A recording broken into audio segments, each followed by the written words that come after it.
محبت داشتم.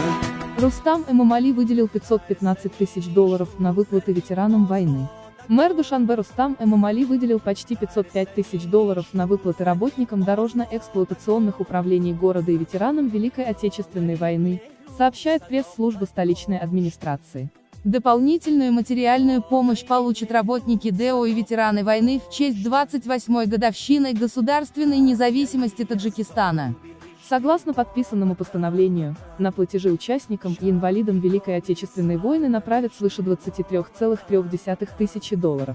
При этом для сотрудников столичных дорожно-эксплуатационных управлений Душанбе в общей сложности поступит $484 тысячи. Рустам Эмомали поручил провести все выплаты до субботы, 7 сентября.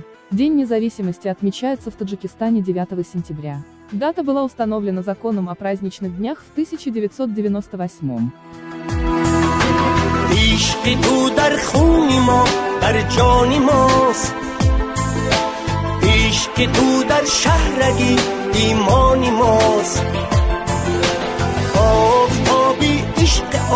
عشق